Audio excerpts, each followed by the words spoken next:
Hi friends, మనకు AP PG set 2025కు సంబంధించి notification అనేది రిలీజ్ అయింది.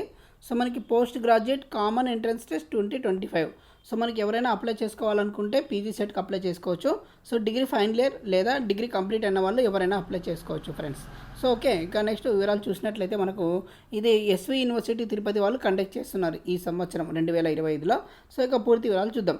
Online applications are invited from the candidates who have passed or appearing for final semester or year examination in the qualifying undergraduate degree to appear for AP PG set entrance test for admission into PG courses MA, MCom, MSc, MCJ, MLISC, MED, MPED, MSc technology.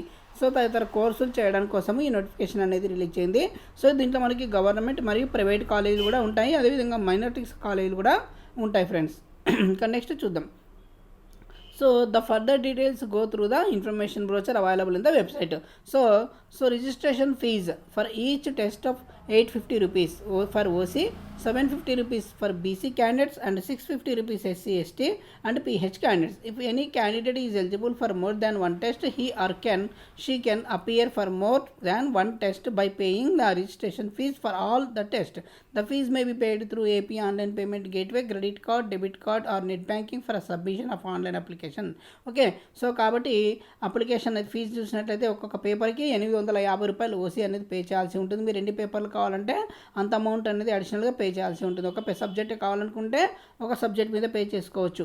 Okay, మీరు history, economics, political science అనుకోండి, మీకు history పైన pay చేయాలనుకుంటే కేవలం 850 రూపాయలు plus ఒకవేళ net centre పోయినట్లయితే net charges తీసుకుంటారు. నెక్స్ట్ సో బీసీలకు 750 రూపాయలు, ఎస్సీ, ఎస్టీ, పిహెచ్లకు 650 రూపాయలు అనేది పే చేయడం జరుగుతుంది. అదేవిధంగా వీళ్ళు కంపల్సరీగా 20 రూపాయలు, 30 రూపాయలు మనకి బ్యాంక్ ఛార్జెస్ కింద తీసుకుంటారు, అది కూడా మీరు పే చేయాల్సి ఉంటుంది ఫ్రెండ్స్. సపరేట్గా అనేది ఉండదు, సో ఫీజుతో కలిపి పే చేయాల్సి ఉంటుంది. ఓకే, ఒకవేళ నెట్ సెంటర్ పోయినట్లయితే నెట్ ఛార్జెస్ అప్లై చేసుకుంటుంది, సో పే చేయాల్సి ఉంటుంది. ఓకే, ఇక పూర్తి వివరాలు చూద్దాం. సో డేట్ చూసినట్లయితే మనకు 2/4/2025 నుంచి అప్లికేషన్ అనేది స్టార్ట్ అయింది. సో 5/5/2025 వరకు అనేది ఈ పీజీ సెట్ అప్లికేషన్ అనేది ఓపెన్లో ఉంటుంది. సో 2/4/2025 నుంచి 5/5/2025 వరకు ఉంటుంది. ఒకవేళ లేట్ ఫీజు చూసినట్లయితే మనకు 6/5/2025 నుంచి 15/5/2025 ఇచ్చారు. సో 2000 రూపాయలు ఫైన్తో చూసినట్లయితే 16/5/2025 నుంచి 25/5/2025.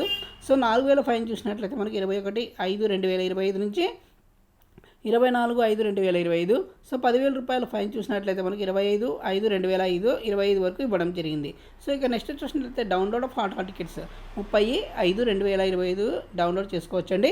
సో ఎగ్జామ్ చూసినట్లయితే మనకు 9/6/2025 నుంచి 13/6/2025 వరకు అనేది కండక్ట్ చేస్తుంది. సో మీరు ఏ సబ్జెక్ట్కి అప్లై చేసుకున్నా దాన్ని బట్టి డేట్ అనేది కేటాయించడం జరిగింది హాల్ టికెట్లో. సో మనకి పీజీ కామన్ ఎంట్రన్స్ టెస్ట్ చూసినట్లయితే మనకు ఎస్వి యూనివర్సిటీ తిరుపతి వాళ్ళు కండక్ట్ చేస్తున్నారు. సో మరి ఈ యూనివర్సిటీ తరపున ఎవరెవరు వస్తున్నారు దీంట్లో అంటే మనకి SV university, Andhra university, SK university, Acharya Nagarjuna university, Padmavathi Mahila Visvavidyalayam, Yogi Vemana university, Rayalaseema university, Vikrama Simhapuri university, Dravidian university, Krishna university, Adikavi Nannaya university, BR Ambedkar university, doctor Abdul Haq Urdu university, so cluster university Kurnool, Andhra Kesari university Ongole, Jawaharlal Nehru university Anantapuram, so SV institute of medical sciences Tirupati, అదేవిధంగా వీళ్ళందరూ కూడా పాల్గొనడం జరుగుతుంది. సో మీకు ఏ యూనివర్సిటీ కావాలనేది చూసుకొని అప్లై చేసుకోవచ్చు ఫ్రెండ్స్. ఇక నెక్స్ట్ చూసినట్లయితే మనకు the syllabus for the post common entrance test is PG common entrance test available so in the website. Okay, so కాబట్టి మీరు సో చూసుకొని సిలబస్ అనేది డౌన్లోడ్ కూడా చేసుకొని ఓపెన్ చేసి చూసుకోవచ్చు ఫ్రెండ్స్. ఓకే, సో ఇక నెక్స్ట్ చూసినట్లయితే మనకి the candidates with BA, BCom, BSc and like BE, BTech, B Pharmacy, so ఎవరైనా సరే మీ యొక్క అప్లికేషన్ అనేది అప్లై చేసుకోవచ్చు.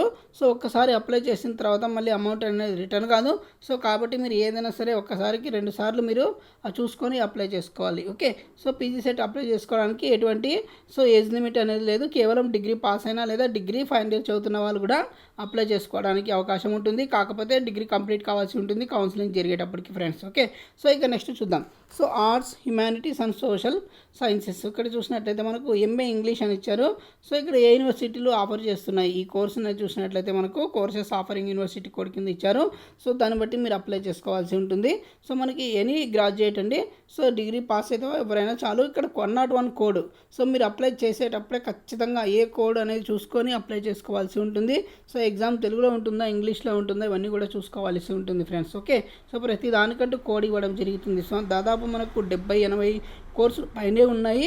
సో కాబట్టి మీరు జాగ్రత్తగా చూసుకొని మీరు ఏ కోడ్కి అప్లై చేసుకుంటారు. ఒక్కసారి మీరు అప్లై చేసిన తర్వాత కోడ్ మార్చేది ఉండదు, ఫీజు చేంజ్ చేయడం ఉండదు, కాబట్టి కోర్స్ కూడా చేంజ్ చేయడం ఉండదు. సో కాబట్టి 1-2 సార్లు మీ కోడ్ ఏంటి, మీరు ఏ దానికి ఎలిజిబుల్ అనేది కూడా చూసుకొని అప్లై చేసుకోవాలి ఫ్రెండ్స్. ఓకే, ఎన్ని కోర్సులు కావాలంటే అన్ని కోర్సులు మీరు అప్లై చేసుకోవచ్చు. సింగిల్ కోర్సు కావాలంటే కోర్సును బట్టి అమౌంట్ ఉంటుంది. సో అదేవిధంగా మీకు 2-3 కోర్సులు కావాలంటే కూడా దాన్ని బట్టి అమౌంట్ అనేది ఇవ్వడం జరుగుతుంది. ఓకే, ఇక నెక్స్ట్ చూసినట్లయితే స్టేట్ ఫండెడ్ యూనివర్సిటీ చూసినట్లయితే మనకి ఇక్కడ ఇవ్వడం జరిగింది ఎల్లో కలర్లో. సో ఎన్ని సీట్లు ఇస్తున్నారు, ఒక్కొక్క దానికి ఒక క్యాస్ట్కి ఎన్ని సీట్లు ఇచ్చారనేది చెప్పారు. అదేవిధంగా యూనివర్సిటీవే ఇవి ప్రైవేట్ కాలేజీలు కూడా ఇవ్వడం జరిగింది. సో ఇవన్నీ కూడా యూనివర్సిటీ క్యాంపస్లు అండి. సో మనకి ఎక్కువ ర్యాంక్ వచ్చిందా మనకి, సో ర్యాంకు మనకి 100 నుంచి లేదా 500 లోపల ర్యాంక్ వచ్చిందనుకోండి మనకు, సో మంచి కాలేజ్ సీట్ అనేది రావడం జరుగుతుంది. యూనివర్సిటీ క్యాంపస్లో వచ్చే అవకాశం కూడా ఉంటుంది ఫ్రెండ్స్. ఓకే, ఇక నెక్స్ట్ మరీ ఎక్కువ ర్యాంక్ అనుకోండి 1000, 15,000, 5,000 అని ర్యాంక్ వచ్చిందనుకోండి, సో మీరు ప్రైవేట్ కాలేజీలో చూసుకోవాల్సి ఉంటుంది. కాబట్టి మీరు ఎంచుకునే కోర్సు కరెక్ట్గా చూసుకోండి. మీరు దేనికి ప్రిపేర్ అవుతారనేది మీ ఆ టీచర్లు లేదా లెక్చరర్స్ని కనుక్కొని మీరు అప్లై చేసుకోవాలి ఫ్రెండ్స్. ఓకే, సో అదేవిధంగా ఇక్కడ చూడొచ్చు ఇంకా మనకు సో ప్రైవేట్ కాలేజీలు కూడా ఇవ్వడం జరిగింది. ఎన్ని కాలేజీలో ఏ కోర్సులు ఉన్నాయని కూడా ఇవ్వడం జరిగింది ఫ్రెండ్స్. ఓకే, సో ప్రైవేట్ కాలేజీలు ఉంటాయి, మనకి యూనివర్సిటీలు ఉంటాయి.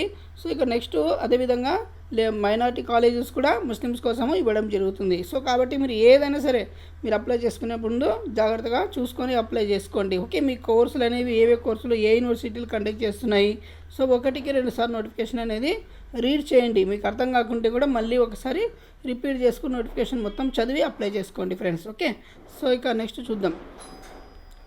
నెక్స్ట్ చూసినట్లయితే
సారీ ఫ్రెండ్స్, కొంచెము పని ఉండడం వల్ల కొద్దిగా 1 నిమిషం బయటికి పోవాల్సి వచ్చింది. సారీ ఫ్రెండ్స్, ఏమనుకోకండి.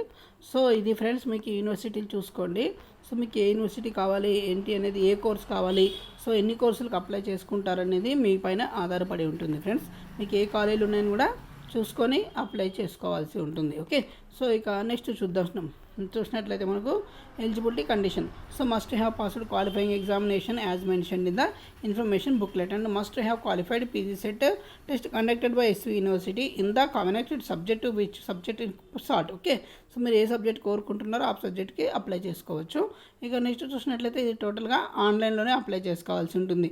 సో మరి ఏమేమి సర్టిఫికేట్లు కావాలంటే అట్లా మనకు 10th mark list, inter mark list, degree mark list, ఒకవేళ డిగ్రీ పూర్తయితే degree mark list, caste, income, ration card, Aadhaar card, photo, so ఈ విధంగా స్టడీస్ కూడా తీసుకోవాల్సి ఉంటుంది. ఒకవేళ మీరు గుర్తుంటే 9th క్లాస్ ఎక్కడ చదివింది, 10th క్లాస్ ఎక్కడ చదివింది, ఇవన్నీ కూడా మీరు జాగ్రత్తగా ఎంటర్ చేయాల్సి ఉంటుంది ఫ్రెండ్స్. ఓకే, సో ఇక నెక్స్ట్ చూసినట్లయితే ఏ కేటగిరీలు ఏమొస్తున్నాయి ఇక్కడ చూడొచ్చు మనము. కేటగిరీ 1 వచ్చేసి మనకి arts, humanities and social sciences. Next చూసినట్లయితే కేటగిరీ 2లో so commerce and education. Category 3 చూసినట్లయితే PG programs in sciences. So కాబట్టి మీ టీచర్లు అని అడగండి ఏ కోడ్ ఉంటుంది, లేదా మీకు తెలుసు అంటే నోటిఫికేషన్ మొత్తం చదవండి. ఏ కోర్స్ తీసుకోవాలనేది కూడా మీ టీచర్స్ని కనుక్కోండి. మీ కాలేజీలో ఏ కాలేజీలో చేరాలనుకున్నది కూడా మీరు కనుక్కొని అప్లై చేసుకోండి ఫ్రెండ్స్. ఓకే, ఇంకా నెక్స్ట్ చూద్దామండి. సో మనకి ఇక్కడ regular and self finance category ఉంటుంది, self supporting, payment, special categories కానీ ఉంటాయి. సో మీరు ఎన్సీసీ కానీ లేకపోతే ఎన్ఎస్ఎస్ కానీ చేసింటే మీరు దీంట్లో మీరు ఎంటర్ చేసేసి అప్లై చేసుకోవచ్చు. ఎవరు కూడా మిస్ కావద్దు. ఒకవేళ ఈడబ్ల్యూఎస్ ఉంటే ఈడబ్ల్యూఎస్ కేటగిరీ కింద అప్లై చేసుకోండి. అదేవిధంగా మనకు సెంటర్స్ ఇవ్వాలి. అదేవిధంగా ఇక్కడ స్పోర్ట్స్ చూసినట్టయితే ఒక స్పోర్ట్స్ కేటగిరీ కూడా ఇచ్చారు, గేమ్స్ అండ్ స్పోర్ట్స్. సో అవి కూడా ఉంటే మీ యొక్క డీటెయిల్స్ అనేది ఎంటర్ చేయాల్సి ఉంటుంది. ప్రతి డీటెయిల్స్ కూడా ప్రతిదీ 10th క్లాస్ ప్రకారమే అప్లై చేసుకోవాలి. నెక్స్ట్ తర్వాత ఇంటర్ ప్రకారము, డిగ్రీ ఉంటే డిగ్రీ ప్రకారము, caste, income, Aadhaar card, ration card ఇవన్నీ కూడా మీరు తీసుకొని అప్లై చేసుకోండి. 1కి 2 సార్లు నోటిఫికేషన్ అనేది చదివి మళ్ళీ అప్లై చేసుకోండి ఫ్రెండ్స్. ఓకే, థ్యాంక్ యూ అండి, థ్యాంక్ యూ సో మచ్. ఇంకేమైనా డౌట్స్ ఉంటే కింద కామెంట్ చేయండి, తప్పకుండా చెప్తాను. సో మీకు ఇంకా దీనికి సంబంధించిన లింక్ అనేది కింద డిస్క్రిప్షన్లో ఇస్తాను, ఓపెన్ చేసి చూసుకోండి ఫ్రెండ్స్. Thank you.